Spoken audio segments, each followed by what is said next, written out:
extension. I mean, Okay. in the Quran, it's already written like. It's already left-hand written side like or- this. Oh, okay. Yeah, And the but Quran is not written in like the this. Indian No, versions that's adapted just alif. that Hamza is not there. Oh, you don't have this. No, You're just like that. Exactly. That's it. Yeah, because we decided that al-alif. By the way, in the exam, I notice a lot of people who do this. Remember, what are the letters of ikhfa?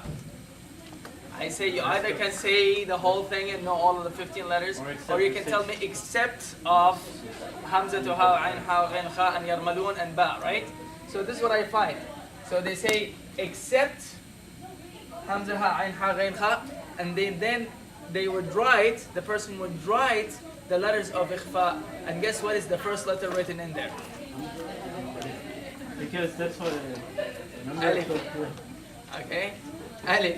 But don't forget, in Urdu Quran, and Desi Quran, this is equal to that. This is the Hamza. Okay? And when you have this in Arabic, or you tell this in Arab, it will be like that. Fa. Right. That's alif is.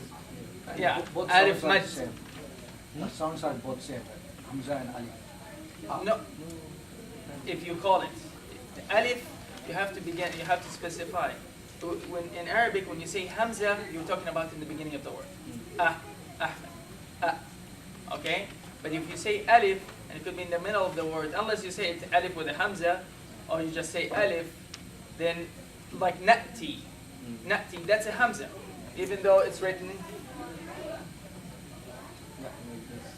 right? But that's a Hamza. We don't say this is an Alif. Okay, when you say Alif, most likely it would be like this. Nati. Okay? So in this Quran is written like that, right? Yes. Okay. That's fine. Still, it is mad badal. It is still replacement. But I feel if you do the mad badal, then the pronunciation changes. Like if it was original attacker, and now you're reading attacker. Right. So, is it not the whole thing changed? It is. You change the word, but that's the whole point. But the meaning didn't. The meaning didn't change, and the grammar or the pronunciation of the Arabs, the way they did it, before Quran even, this is how they would say it. You know, if you look at like actually when I'm preparing all these, you'll actually see poetry that's been written before the Quran, and it has things like that.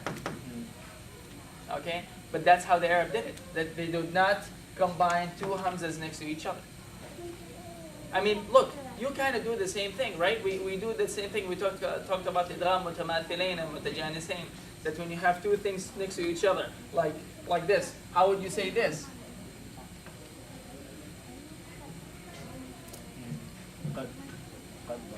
Right? It said قد تبين. قد تبين. So because the two are too close to each other, you dropped one of them. Same thing with the hamza, but you don't drop it. You actually replace it with an alif. Okay? So this is why it's called a replacement. Yes? For the first one, attacker, Uh-huh. if in our basic Quran, you don't have the hamza on there. Right. I would have read it attacker. How you would read it attacker. Rather than, I mean, are we supposed to generally, by rule, extend the alif to harakat? No. That's a good one. I need to look at the Muslim Yeah, Quran. I'll show you. I'll see if how can you tell? I thought that we decided that if it was a fatha, no, that would be hamza. It would be No, right. attacker. It's But just, if it's a fatha, then it is a hamza. If it has a haraka on the alif, it is a hamza. right, But that's what if we it- decided on last time, right? Right, but so if it has a haraka and it has a fatha on it, then it would be attacker. Right. If it does not have that, according to this Quran, I think if it doesn't have anything, it will be attacker. We'll see right now. Right now we'll look at it. ها؟ هل أتاك حديث الغاشية؟ Sure. لا no that would be هل أتاك حديث It would الغاشية. it would have a standing fatha for it to extend. I'm sorry, say that again. It would have in our basic Quran, it would have a standing fatha. Where? In order for it to be attacker. Like this? No, it would have a Just a standing upright fatha to make it extend. Or else I would read it, if it just has a regular fatha, then it would be, Vertical. Right. Vertical. The vertical. Ah, got it. Like this. Yeah. Oh, the khada. Okay. This is not fatha. Yeah, so this is खड़ा जबर Fatha, there is a vertical alif too. That means Khalid भाई नया तजवीज शुरू कर रहे हैं आप attacker. It's not attacker. Where else we can find that?